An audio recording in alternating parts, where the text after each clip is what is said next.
Welcome. What we're going to be looking at in this video is we're going to be looking at studying print advertising and just going through an overview of some of the things that you'll be looking at when you'll be looking at, well, basically magazine, newspaper ads, posters, or even in some cases web ads. Now, what basically print ads are is literally a printed ad.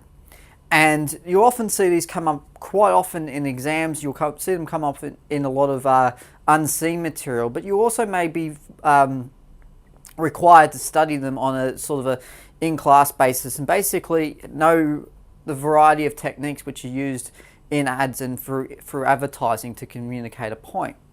Now, ads are pretty much the same as any other visual text that you'll study, in that they basically have a visual representation of a message, of an idea, and the images are arranged in such a way where they're communicating those images to, or through those images, they're communicating a message to you. So that's what we're going to be looking at and how that is all constructed. But to start with, basically print advertisements are a text and image-based medium which are used to convey a message based on behalf of an organization or a group. In other words, it's something that is made by an advertising agency or by a company themselves, and they're trying to give a message out to the population, everyone. And it doesn't matter who they are and what they do. Obviously, they do target certain groups of people, and they certainly, depending on the company and depending on what they're trying to sell or what message they're trying to deliver, they're only going to be targeting a certain group. But what they do is basically it is them trying to scream over the top of everyone else and say, look at us, look at me, look at what we do, and look at what you can get from us, what we're basically trying to sell. And no matter what the cause, no matter what it is that an ad is trying to do, it is selling something.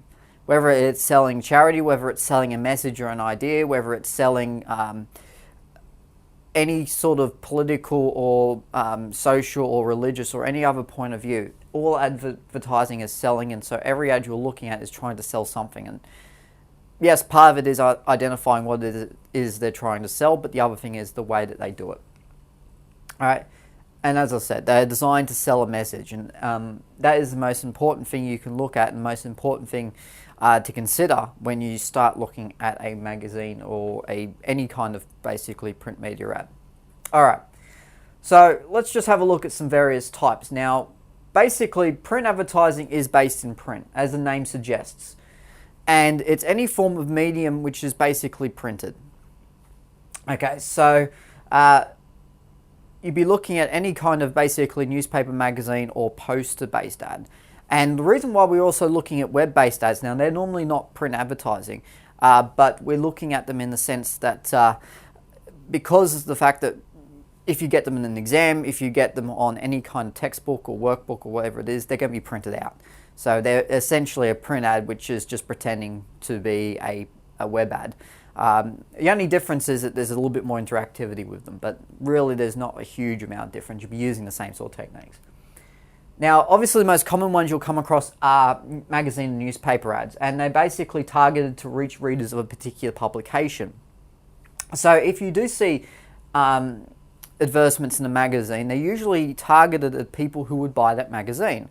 So for instance, if I was having a magazine on men's health, I wouldn't be trying to sell my line of ladies' underwear in there, because it just no one's going to basically look at it and buy it. Because it's going to be an audience of men who are going to be reading that magazine.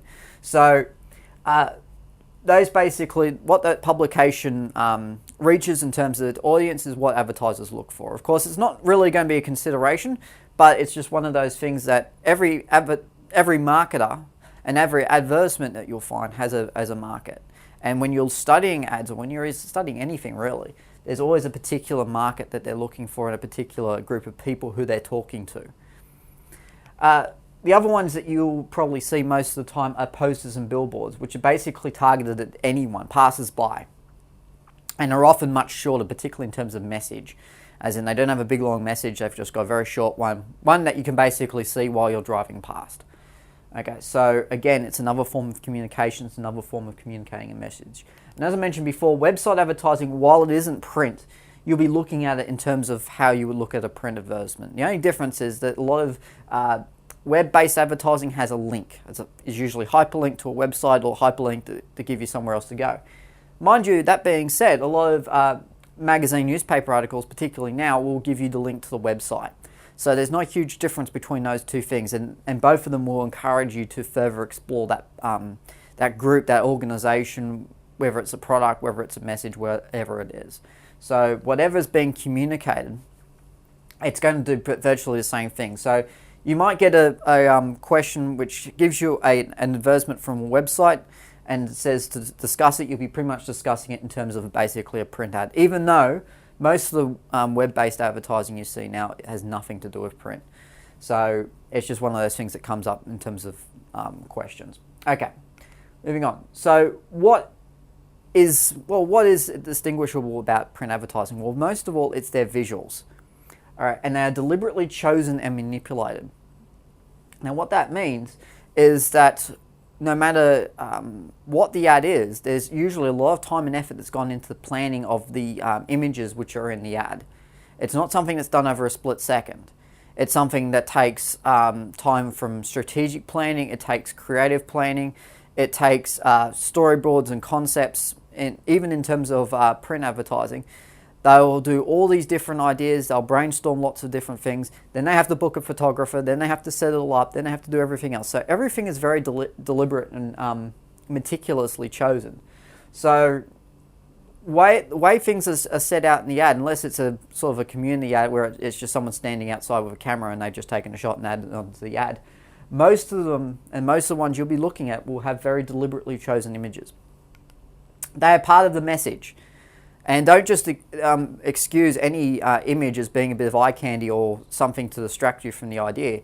All of the images that you'll see on an ad are there for a reason. They're there to help communicate that message and bring it across to you. They're there to shock you, they're there to inspire you, they're there to give you a visual reminder of what the product is, what the idea is, what the service is. And they direct the viewer's gaze as well, as in it's one of those things, and particularly the way the visuals are laid out, basically dictates where your eyes are going to go. So in the case of various ads, they usually get you towards the main product first, and then they'll get you to look around where you can get it from. They evoke mood and emotion. They make you feel something, particularly if you're one of those people that they're targeting, and usually they focus very hard on choosing the right kinds of people. I mean, casting for advertising is a very thorough process because they want people to feel a connection with those people in their ads, and particularly for a print ad, because the way it's photographed, the way it's styled, all those sorts of things is designed to do just that, evoke a mood and emotional response to make you go, oh wow, I really want that. Are distinctive, as in they try and set themselves apart from each other, and particularly good ads are ones that are quite distinctive. But even smaller ads you see in any newspaper, will try and do anything they can to shout over the top of the others. And if you or anyone else have even tried to sell something over a newspaper or online or something along those lines, you're trying to do something to make it so people will be clicking on your thing that you're trying to sell, rather than someone else's. And that's basically what, again, this is all about.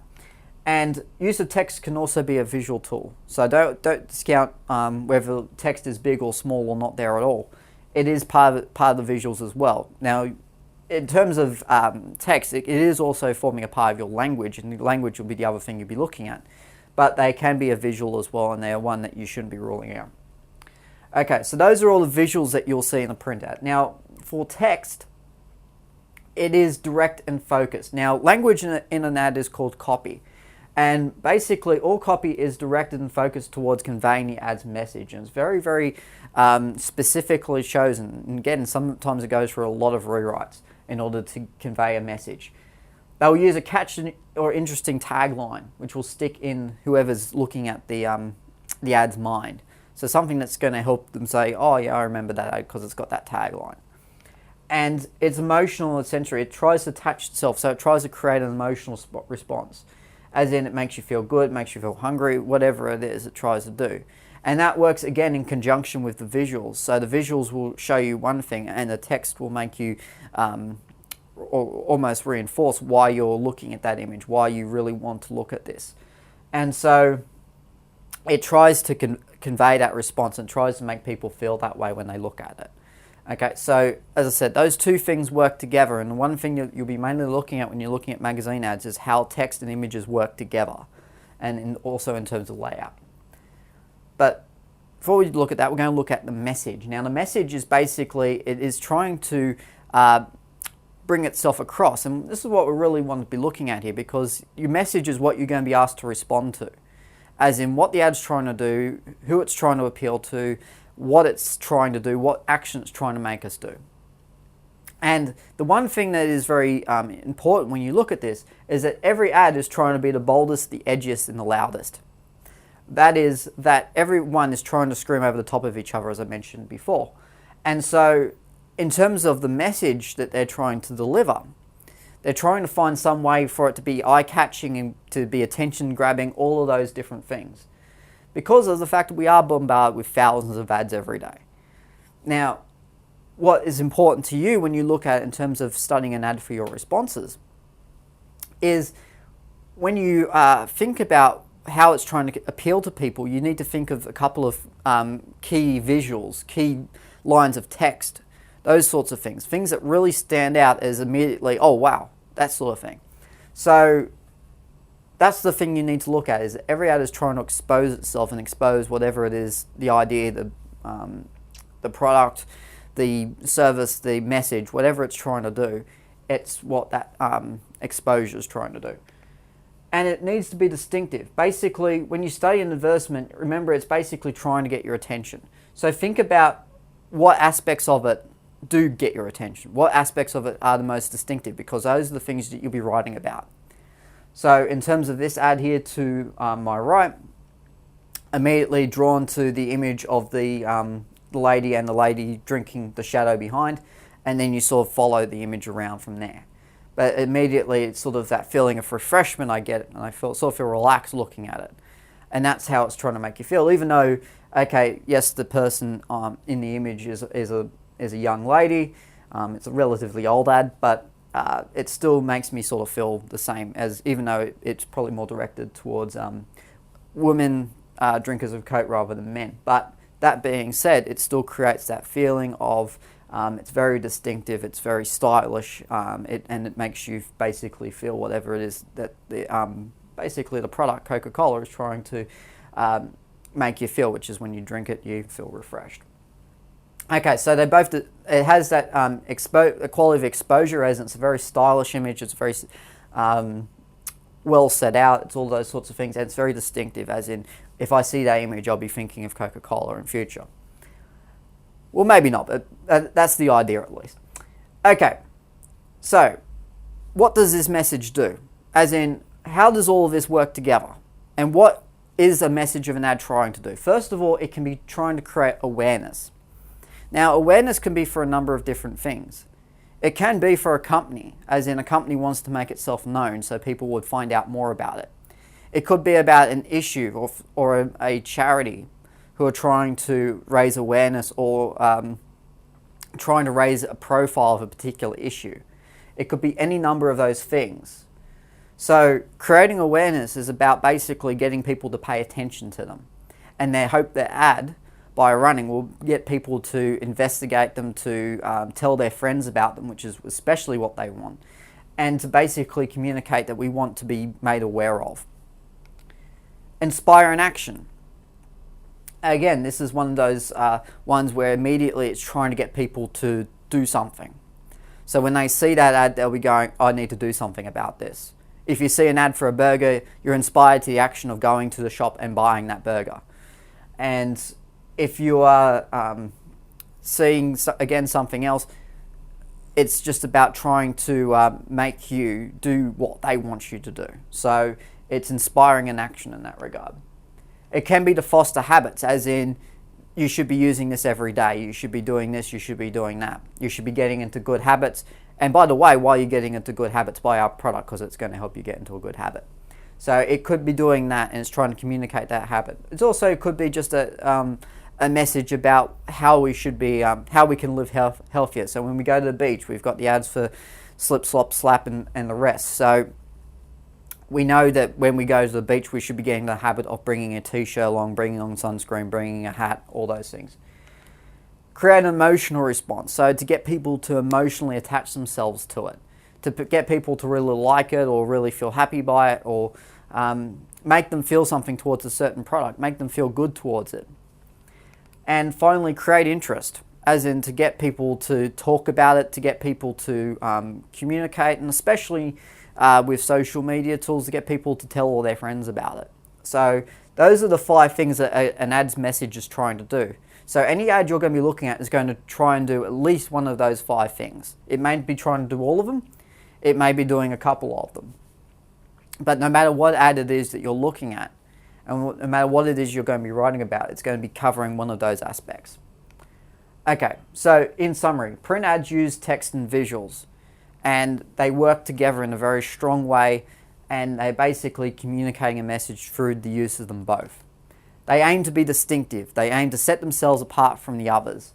And finally, messages promote action, whether that action is an emotional response, a thoughtful response, awareness, or otherwise. All messages and all forms of advertising are designed to provoke a response and to get people to pay attention to them.